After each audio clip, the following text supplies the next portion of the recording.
entre en communion avec la nature? Non, aujourd'hui pas vraiment. Non. Qu'est-ce qui se passe? Bah bientôt on va quitter cette école et je tenais vraiment à ces coteaux. Cette verdure, ces fleurs. C'était ma petite joie de vivre. Je venais pratiquement tous les jours, tu sais.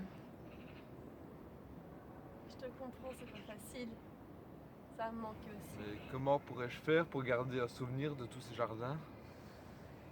Ah, si seulement l'expression mettre Paris en bouteille était applicable dans un jardin.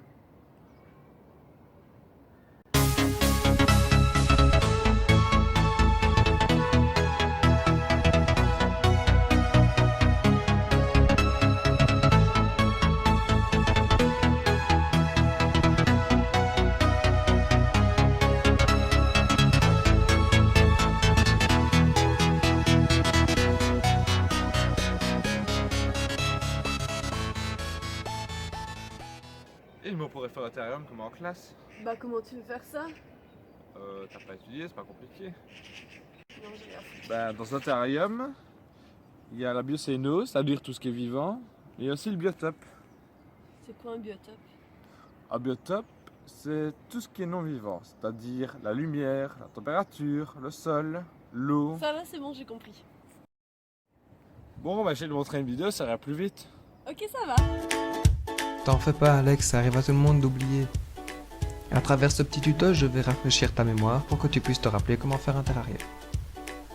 Pour cela, tu vas avoir besoin d'un bocal, de pouzzolane ou des billes d'argex, de gravier,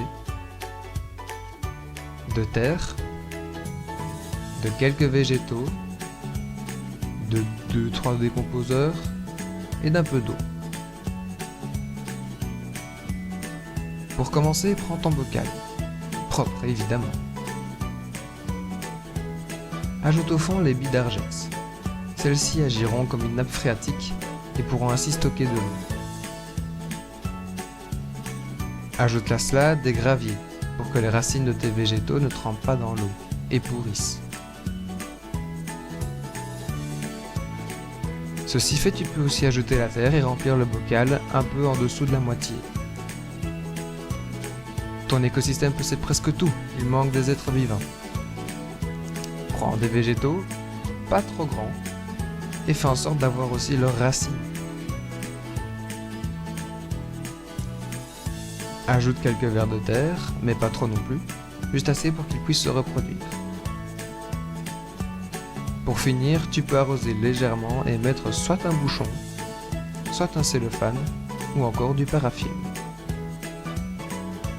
Te voilà en possession d'un terrarium presque indépendant.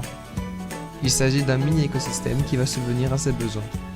N'oublie pas cependant de rajouter de l'eau de temps en temps car une partie va s'échapper du bocal par le bouchon si tu en utilises un. Allez, bon courage!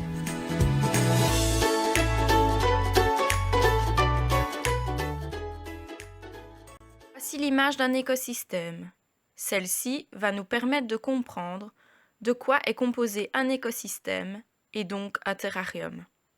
Sur l'image, on retrouve les éléments de la biocénose, c'est-à-dire les êtres vivants présents dans le milieu, comme par exemple le renard, le lapin, les arbres, le cerf et le hibou.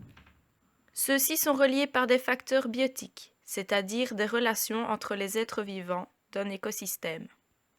On voit en effet, sur l'image, des relations de prédation, comme par exemple la relation entre le lapin et le renard, ou entre la mouche et l'oiseau. Il existe aussi des relations de neutralisme, c'est-à-dire des relations entre deux espèces qui cohabitent dans le même écosystème sans se prêter attention, comme la mouche et le renard. L'image nous montre aussi des relations abiotiques, c'est-à-dire des relations entre les êtres vivants et leur biotope, leur milieu de vie. Dans ces relations, on retrouve le facteur lumière avec le soleil. Celle-ci va nous permettre, entre autres, de comprendre la photosynthèse des plantes. Celle-ci sera expliquée plus tard dans la vidéo. On retrouve le facteur température, qui joue notamment sur l'hibernation, c'est-à-dire l'inactivité pendant les périodes très froides, et sur l'estivation, qui est le ralentissement, l'engourdissement durant les périodes chaudes. Et pour finir, on peut deviner le facteur eau, qui est le facteur vital pour tout être vivant. car, sans lui, on court à la déshydratation, et donc à la mort. Le cycle de l'eau sera lui aussi expliqué plus loin. En conclusion, comme nous savons qu'un terrarium est un écosystème en miniature, il est donc composé de tous ces facteurs biotiques et abiotiques. Allons à présent nous intéresser aux différents cycles ayant lieu dans un terrarium. Différents cycles sont possibles grâce à la photosynthèse. Donc, la photosynthèse a lieu en deux phases. La phase de jour, où l'eau et le dioxyde de carbone et la lumière se transforment grâce à la partie chlorophyllienne de la plante en sucre et en dioxygène. Durant la nuit, le dioxygène se transforme en dioxyde de carbone et en vapeur d'eau.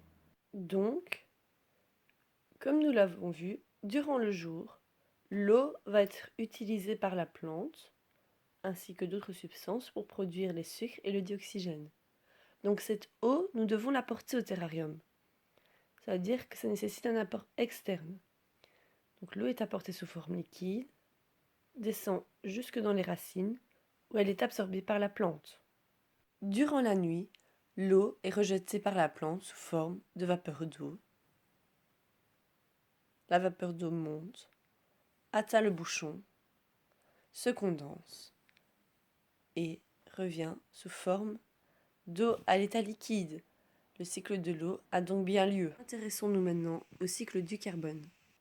Le carbone est absorbé par les parties chlorophylliennes de la plante, en vert, et sera ensuite libéré durant la phase de nuit par ces mêmes parties chlorophylliennes. De plus, la plante contient une quantité élevée de carbone. De ce fait, lorsque celle-ci mourra, du carbone sera rejeté dans l'air lors de sa décomposition.